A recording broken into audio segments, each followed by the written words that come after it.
देखिए बहुत सारे इन्वेस्टर्स ना ऐसे स्टॉक्स को प्रेफर करते हैं जो डिविडेंड्स रेगुलरली देते रहे, सो दैट क्या हो कि टाइम टू टाइम कुछ इनकम जनरेट होता रहे, राइट? हाउएवर अगर उन इंटरेस्ट को आप री इन्वेस्ट करने लगे ना, तो कंपाउंडिंग ऑफ मनी बहुत फास्ट हो जाती है। क्यों? क्योंकि इनकम जो आई उसको भी आपने कंपाउंड कर दिया, प्लस एडिशनल जो आप डालोगे तो डालोगे ही। तो उससे क्या होता है कि एडिशनली ना बहुत फास्ट ग्रोथ चालू हो जाता है, राइट? तो इसी तरह के फंड्स ना बहुत सारे होते हैं, उसी में एक फंड इन्होंने पीएनबी मेटलाइफ ने लॉन्च करा है, PNB MetLife dividend leaders fund.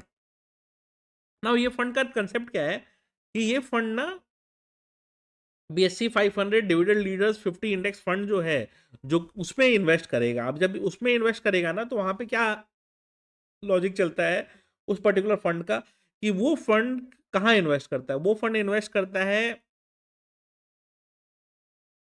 एक स्ट्रैटेजी से जिसका नाम है पीएचडी स्ट्रैटेजी। पीएचडी स्ट्रैटेजी क्या करती है? पीएचडी स्ट्रैटेजी ये करती है कि वो कंपनीज को आइडेंटिफाई करती है प्रॉफिटेबिलिटी, स्टेबिलिटी एंड ग्रोथ के हिसाब से। ठीक है, यानी कि जो कंपनी हाईएस्ट प्रॉफिटेबल चल रही है, जो कंपनी सबसे ज्यादा स्टेबल है, जिनमें अच्छा ग्रोथ देखने का अपॉर्चुनिटी दिख रहा है, तो उन कंपनीज में पीएचडी स्ट्रैटेजी के थ्रू इन्वेस्ट किया जाता है। ना ये बास्केट क्या चूज किया जाता है? ये बीएससी का टॉप 500 जो स्टॉक्स है उसका बास्केट चूज किया जाता है। यानी कि टॉप 500 का मतलब हो गया 100 large cap, 150 mid cap, 250 small cap.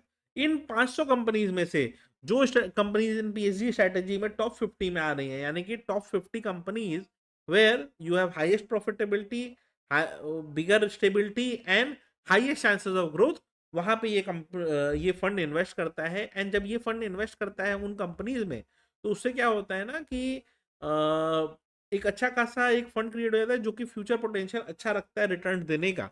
ठीक है, तो अभी पीएनबी मेट लाइफ का अगर मैं बात करूं ना, तो उनका एओएम अराउंड 50,000 करोड़ का है। एंड उन्होंने एक मिड कैप फंड लॉन्च करा था मार्च 2018 में, जो बहुत अच्छा रहा था। और लास्ट 5 साल में तो 27.3% रिटर्न पे बैठा हुआ है। एवरेज सीएजीआर की बात कर रहा हूँ मैं। और बेंचमार्क इंडेक्स पे तो बहुत अच्छे से बीट किया था, राइट? और अगर आप बात करेंगे ना, तो 99% ऑफ द फंड्स बीएनबी मेटाटाइप के जितने हैं ना, वो 4 या 5 star rated by morning stars हैं, और काफी अच्छे फंड्स वो रहते हैं हमेशा। तो क्या है ना कि इंडेक्स फंड तो ये हो ही गया। इस पर्टिकुलर फंड का जो कि बीएससी 500 डिविडेंड लीडर्स फंड है, 7 ईयर्स का अगर आप सीएजीआर देखेंगे तो 23.1% आता है। और 5 ईयर्स का सीएजीआर देखेंगे तो 31.1% आता है। प्लस क्या है कि पीएनबी मेटलाइफ इसी फंड को रेप्लिकेट करने की कोशिश करेगा, तो बहुत ज्यादा चांसेस है कि इसमें जो रिटर्न्स आएंगे ना, वो अच्छे खासे रिटर्न्स आपको आते हुए दिखाई देंगे। नाउ क्या है कि चूंकि ये एक यूलिप है, यूनिट लिंक इंश्योरेंस प्लान है, तो इसमें क्या होता है ना कि एक आपको इंश्योरेंस कवर भी क्रिएट होता है। यानी कि जो भी आपका मंथली प्रीमियम आपने चूज किया, उसका 120 टाइम्स डे फर्स्ट मंथ से ही आपको बेनिफिट स्टार्ट हो जाएगा। 120 times of the monthly premium आपको एक इंश्योरेंस कवर क्रिएट हो जाएगा। प्लस क्या है कि 80C में आप इसका टैक्स बेनिफिट भी ले सकते हैं। और आप न्यू रेजिम में हो या ओल्ड रेजिम में हो, जब इसका विड्रॉल होगा, तो सेक्शन 10(10)(d) में ये नॉन टैक्सेबल रहेगा। तो यूजुअली म्यूचुअल फंड्स के विड्रॉल में कैपिटल गेन अट्रैक्ट होता है, इसमें नहीं होगा अट्रैक्ट।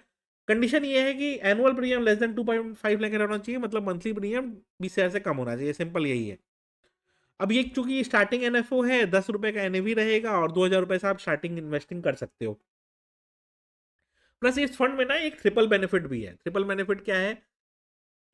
एक आपको वेवर ऑफ प्रीमियम का इसमें कंसेप्ट है, यानी कि जैसा मैंने बताया कि एक इंश्योरेंस कवर रहेगा, 120 times of the monthly premium आपको एक इंश्योरेंस कवर मिल गया।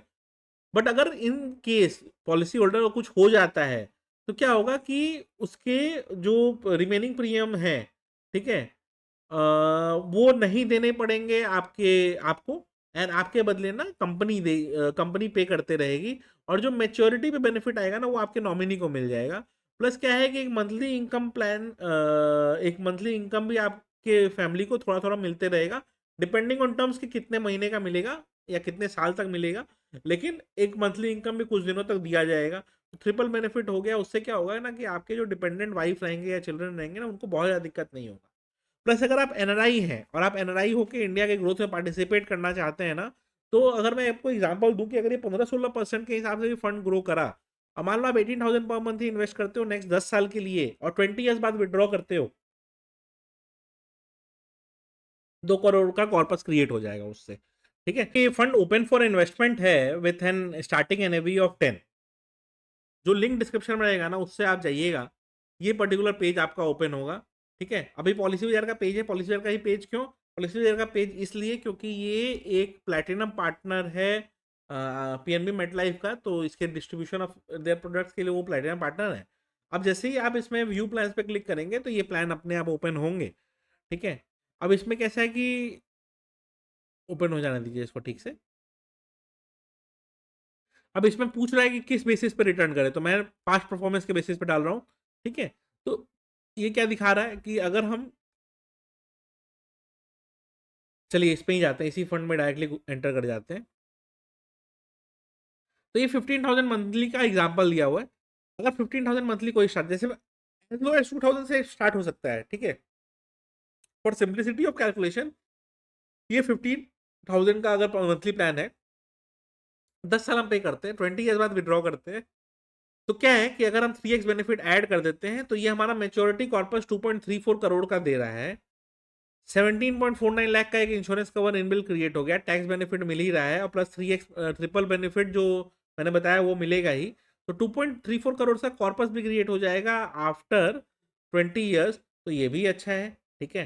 तो अच्छा खासा रिटर्न्स का पॉसिबिलिटी है इसमें। एक बार कोशिश करके देखिएगा, अगर इंटरेस्ट हो तो देख लीजिएगा, और कोई डाउट वगैरह रहे ना तो अपना आप पॉलिसी बाजार के एजेंट्स आपको कॉल करके एक्सप्लेन भी कर सकते हैं कि क्या आपको करना है क्या नहीं करना है। और अगर कोई डाउट रहे, कोई क्वेरी रहे, तो उनसे आप पूछ भी सकते हैं। लिंक इसका डिस्क्रिप्शन में रहेगा, चेक जरूर कर लीजिएगा, और इंटरेस्ट हो तो एक फंड ऐसा आप कंसिडर कर सकते हैं।